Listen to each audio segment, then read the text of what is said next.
वल्क़लमि वमा यस्तुरून। नाज़रीन गिरामी, अस्सलामु अलैकुम वरहमतुल्लाहि वबरकातुहू।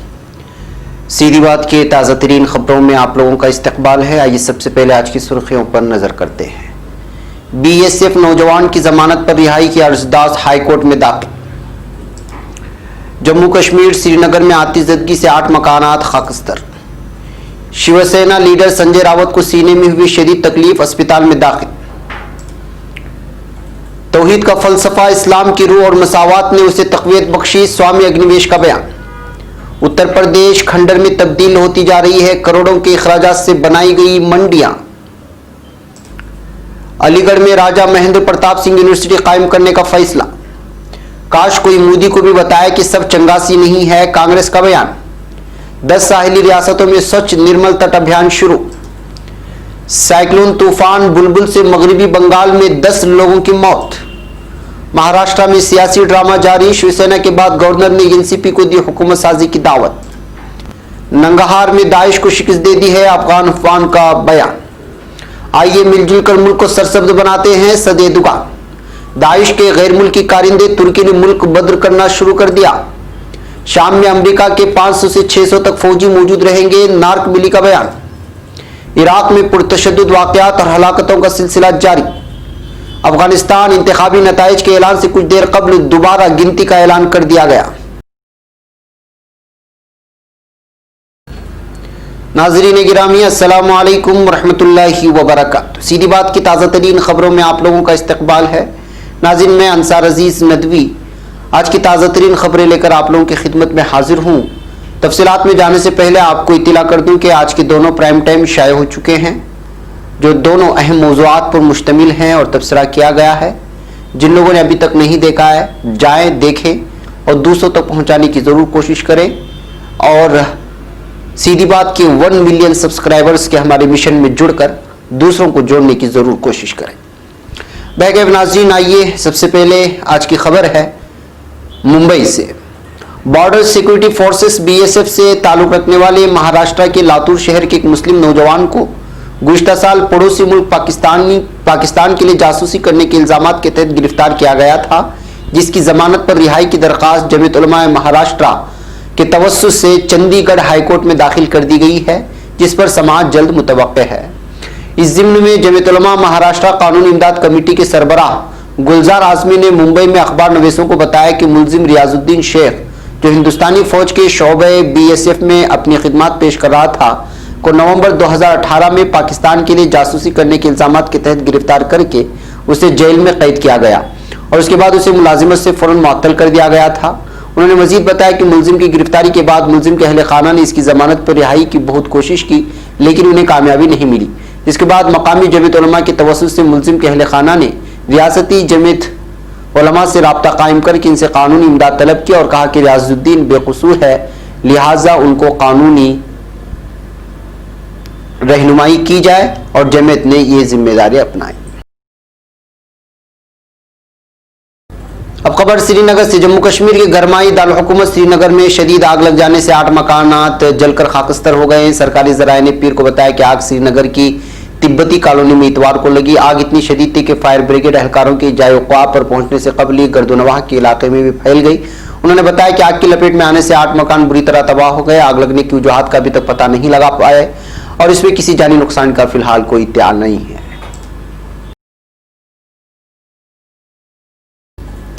अब खबर महाराष्ट्र से। महाराष्ट्र में इस वक्त सियासी उथल पुथल जारी है और ऐसे इशारे मिल रहे हैं कि शिवसेना ने BJP का दामन छोड़ने के बाद एनसीपी के साथ मिलकर हुकूमत साजी कर सकती है। लेकिन इस दरमियान शिवसेना के लिए बुरी खबर सामने आई है कि उसके तेज तर्रार लीडर और सामना के मुदीर संजय रावत की तबीयत बिगड़ने के सबब अस्पताल में दाखिल हो गए हैं। इनका इलाज उस वक्त मुंबई के लीलावती अस्पताल में चल रहा है। महाराष्ट्र के कशमकश वाले सियासी माहौल में संजय रावत आगे आगे थे और BJP के खिलाफ तलख बयानात भी दे रहे थे। ऐसे वक्त में जबकि शिवसेना हुकूमत साजी करती हुई दिखाई दे रही है, ऐसे मौके पर संजय रावत की तबीयत खराब होने से शिवसेना लीडरान व कारकुनान कुछ मायूस जरूर नजर आ रहे हैं। अब खबर मुंबई से। मुंबई में खिलाफत हाउस के तहत ईद मिलादुन्नबी सल्लल्लाहु अलैहि वसल्लम के मौके पर निकाले जाने वाले जुलूस से कबल सीरतुन्नबी सल्लल्लाहु अलैहि वसल्लम पर मुनाकिदा जलसे से खिताब करते हुए स्वामी अग्निवेश ने कहा है कि इस्लाम का फ़लसफ़ा तौहीद और उसकी रूह है और इसी ने इस्लाम को एक अजीम मजहब बनाया है। इसकी तालीमात को आम करना ही हमारा मकसद हयात है। इस किस्म का इजहार ख्याल करते हुए स्वामी जी ने मजीद कहा कि इस्लाम ने अपने मानने वालों को हुक्म दिया है कि पिछले मज़ाहिब और आसमानी किताबों पर यकीन किया जाए जिस तरह कुरान मजीद पर एतमाद करते हैं। सीरत नबियों पर इजहार ख्याल करते हुए उन्होंने कहा कि मैं भगवान के ताल्लुक से काफ़ी कुछ ख्याल करता था। हमारा घर एक मजहबी घराना था। मुझे भूत से डराया जाता था कि मैं भगवान की कदर मंजिलत कर सकूं। जब मैं स्कूल जाता तो बिल्ली का रास्ता काट लेना बदशगुनी था और मुझे बातें मजहबी घराने से मिली थी। किसान जब हमारे घर आते तो घर के बाहर ही आते थे और किसानों को छूने तक की मुझे इजाज़त नहीं थी क्योंकि अछूत हैं, और इसमें भी उन चीज़ों पर यकीन करता था क्योंकि हमारा घराना ब्राह्मण था। इसके बाद मैंने वेद और उपनिषद पढ़ी तो मुझे ये बात मिली कि एक ईश्वर है और हमारे कायनात का जर्रा जर्रे में है। उसके बाद मैंने भी बुत परस्ती नहीं की और वहदानियत पर अकीदा पुख्ता हो गया। अब खबर उत्तर प्रदेश से। उत्तर प्रदेश के जिला हमीरपुर में बुंदेलखंड पैकेज से 4 साल पहले 82 करोड़ रुपए के अखराजात से बनाई गई 23 मंडियां धीरे धीरे खंडर में तब्दील होती जा रही हैं, लेकिन इनका कोई पुरसाने हाल नहीं है। एसडीएम खजाना एंड रेवेन्यू प्रकाश श्रीवास्तव ने बताया कि बुंदेलखंड पैकेज से जिले की सबसे बड़ी मंडी 48 करोड़ 41 लाख 75 हजार रुपए के अखराजात से बनाई गई थी, मगर किसी भी ताजिर ने आज तक मंडी में अपना कारोबार शुरू नहीं किया, जिससे किसान वहां अपना गल्ला फरोख्त करने के लिए नहीं लाते। इसी तरह गोहांड, चंडोत, डाडा, धन्नोरी, पोथैया, मंडेरा, वधुकर, टेड़ा और बेरी की मंडियों में हर एक की तामीर में 1 करोड़ 44 लाख 80 हजार रुपए खर्च हुए थे। वहीं मंडी, कच्छा और दीगर इसमें भी 1 करोड़ 44 लाख 80 की कीमत से बनाई गई थी। अब खबर लखनऊ से। उत्तर प्रदेश हुकूमत ने पीर को काबीना की हुई मीटिंग में अलीगढ़ में राजा महेंद्र प्रताप सिंह रियासती यूनिवर्सिटी के क़याम के लिए जमीन फराहम करने की तजवीज को मंजूरी दे दी है। इस नई यूनिवर्सिटी के क़याम के बाद अलीगढ़, कासगंज, हाथरस और ईटा अजला के तमाम कॉलेजेस इस रियासती यूनिवर्सिटी के मातहत होंगे। ताहम जबकि यूनिवर्सिटी कायम नहीं की जाती है, उन अजला के colleges doctor Bhimrao Ambedkar university Agra के मातहत होंगे। काबीना ने रियासत के नीम शहरी इलाकों के नगर पालिका और नगर पंचायत इलाकों में हाउस, पानी और सीवेज टैक्स लगाने के लिए नगर पालिका एक्ट में तरमीम करने का फैसला किया है। अब खबर नई दिल्ली से। कांग्रेस ने वजीर खजाना निर्मला सीतारमण की हिंदुस्तानी मईशत के चैलेंज के दौर से गुजरने की बात का इतराफ करने पर खुशी जाहिर करते हुए पीर के रोज तंज किया कि काश यही बात मुल्क में सब कुछ ठीक है कहने वाले वजीर आजम नरेंद्र मोदी को कोई समझा पाता। कांग्रेस ने कहा कि वजीर खजाना का यह बयान देखकर उसे अच्छा लगा कि मईशत के ताल्लुक से मुल्क के जो हालात हैं, हुकूमत की तवज्जो इस हकीकत की तरफ मबजूल हुई है। कांग्रेस ने अपने ऑफिशियल ट्विटर हैंडल पर आगे कहा कि अब कोई यही बात वजीर आजम को समझा पाए तो शायद वो आने वाले दिनों में कहते हुए मुल्क के शहरियों को मायूस नहीं करेंगे कि सब चंगीसी का दावा करके मुल्क के बाशिंदों को मायूस करना बंद कर दें।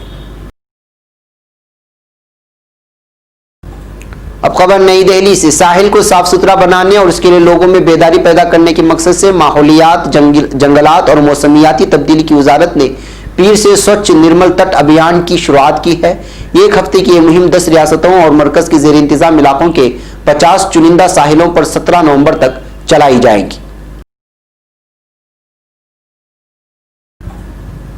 अब खबर बंगाल से। साइक्लोन तूफान बुलबुल मगरिबी बंगाल के साहिली अजला में दस्तक दे चुका है। साइक्लोन के असर से रियासत के मुख्तलिफ हिस्सों में 10 लोगों की मौत हो गई है और 2.73 लाख फैमिली मुतासिर हुए हैं। इतवार की सुबह तक तेज हवाओं के साथ बारिश हुई। तेज हवाओं की वजह से सैकड़ों दरख्त उखड़ गए और शिमाली और जुनूबी 24 परगना और मशरकी मदनापुर अजला में बिजली के तार टूट गए, जिससे मामूलाती जिंदगी थम गई है। रियासत की डिजास्टर मैनेजमेंट के वजीर जावेद खान ने कहा है कि बंगाल की खाड़ी के पास साहिली अजला में साइक्लोन की वजह से 2473 घर बर्बाद हुए और दीगर 26,000 घर जुजवी तौर पर बर्बाद हुए हैं। जानकारी के मुताबिक बशीरहाट और शिमाली 24 परगना जिले में बारिश से जुड़े वाकयात में जिन 8 लोगों की मौत हुई है, उनमें बशीरहाट और हंगलगंज में 2-2, संदेश खाली, गोसाबा और नंदीग्राम में 3-3 खवातीन ने अपनी जान गंवा दी है। अब खबर महाराष्ट्र से। एनसीपी के तर्जुमान नवाब मलिक ने कहा है कि गवर्नर ने हमारे लीडर को मुलाकात के लिए बुलाया है। ऐसा लगता है कि हुकूमत साजी की दावत के लिए मदऊ किया गया है। हमारे लीडरान से मिलने गए हैं। उन्होंने कहा कि शिवसेना के साथ हुकूमत बनाने का फैसला हम कांग्रेस से बातचीत के बाद ही कर सकेंगे। अब खबर अफगानिस्तान से। अफगानिस्तान के सूबे नंगहार के दारकूमत जलालाबाद में कायम मकाम वजीर दाखिला मसूद अंदराबी ने इतवार 10 नवंबर को सहाफियों को बताया है कि नंगहार में दाइश के मरकजी ठिकाने तबाह कर दिए गए हैं। इंदराबी के मुताबिक ये जंगजू के खिलाफ कार्रवाइयों में दाइश को शिकस्त दा चुकी है। अब खबर तुर्की से। सदर रजब तैयब एर्दोगान ने सरसब्द तुर्की के लिए 81 अजला में 11 मिलियन पौधे लगाने की मुहिम में तुर्क शहरियों से ताउन की तवक्को का इजहार किया है। जनाब एर्दोगान ने ट्विटर पर 11 मिलियन पौधे हैशटैग के साथ अपनी शेयरिंग में लिखा है कि कौमी शजरकारी का दिन ऐलान करदा 11 नवंबर को 81 अजला में 2023 मकामात पर 11 मिलियन पौधे लगाए जा रहे हैं। एक और खबर तुर्की से। दहशतगर्द मानी जाने वाली तंजीम दाइश के कारिंदों को तुर्की से बेदखल करने का आगाज हो गया है। महकमे दाखिला के तर्जुमान इस्माइल चाताकली ने बताया कि दाइश के एक अमरीकी शहरी को तुर्की से बेदखल कर दिया गया है, जबकि 7 जर्मन शहरियों के सिलसिले में जरूरी कार्रवाई भी मुकम्मल कर ली गई है, जिन्हें 14 नवंबर को मुल्क बदर किया जाएगा। वजीर दाखिला सुलेमान सोहेलो ने इस हवाले से गुज़िश्ता हफ्ते अपने एक बयान में मगरबी ममालिक को मुखातब करते हुए कहा था कि दाइश के जितने भी गैर मुल्की कारिंदे तुर्की में मौजूद हैं, उनकी मुल्क बदरी का आगाज जल्दी होगा। अभी उन ममालिक पर मुनहसिर है कि वो उनसे किस किस्म का बर्ताव रखते हैं, लेकिन इतना वाज़ेह कर दूं कि तुर्की दहशतगर्दों का मुसाफिर खाना नहीं है। अब खबर अमेरिका से। अमेरिका की मुसल्लह अफवाज के सरबराह मार्क मिली ने कहा है कि शाम में अमेरिका के 500 से 600 तक फौजी मौजूद रहेंगे। एबीसी टेलीविजन चैनल के लिए जारी करदा बयान में मिली ने कहा है कि दहशतगर्द तंजीम दाइश के खिलाफ जद्दोजहद जारी रखने के लिए अमेरिका के फौजी शाम में मौजूद रहेंगे। ताहम यह हतमी है कि उनकी तादाद 1000 से कम होगी। हो सकता है कि हम वहां 500 फौजी रखें या फिर 600। अब खबर इराक से। जनूबी इराक के सूबे ज़ेकार के मरकजी इलाके नासरिया में हुकूमत मुखालिफ एहतिजाजी मुजाहिरों के दौरान 4 अफराद मजीद हलाक हो गए हैं। ज़ेकार की इदारे सेहत के एक अफसर ने बताया कि पुलिस की मुदाखलत से 4 अफराद जाँ भाग जबकि 9 जख्मी हो गए। बताया गया है कि पुलिस ने मुजाहिरीन पर असली गोलियों से फायर खोल दिया, जिस पर मुजाहिरीन ने पुलिस पर पथराव किया। इस दौरान पुलिस एहलकारों की भारी तादाद जख्मी हो गई है। दूसरी जानिब अक़वाम मुत्तहिदा ने खूनी मुजाहिरों की जारी होने वाली इराक में हुकूमत की जानिब से हिरासत में लिए गए तमाम तर मुजाहिरीन को रिहा करने पर मबनी कई एक तजावीज़ पेश की हैं।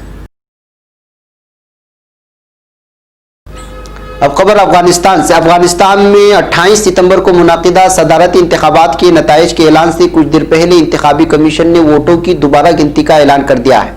अफगानिस्तान इंतखाबी कमीशन के तर्जुमान ज़बीहुल्लाह सादात ने अनातोलिया खबर रसाई एजेंसी के लिए जारी करदा बयान में कहा है कि इंतखाबी कमीशन के अराकीन के फैसले से मुल्क भर के मुतादिद इंतखाबी हल्कों के वोटों की दोबारा से गिनती की जाएगी। शफाफ इंतखाबी नताइज के ऐलान के लिए वोटों की दोबारा गिनती की अहमियत पर जोर देते हुए सादात ने यह भी कहा है कि वोटों की गिनती के दौरान तमाम उम्मीदवारों की निगरानों की गिनती मरकज में मौजूदगी का मुतालबा किया गया है। नाज़रीन, ये थी आज की ताज़ा तरीन खबरें। अगली ताज़ा तरीन खबरों के साथ फिर आपसे मुलाकात होगी। हमारी पूरी टीम को यहाँ पर इजाज़त दें। अस्सलामु अलैकुम व रहमतुल्लाहि व बरकातुहू।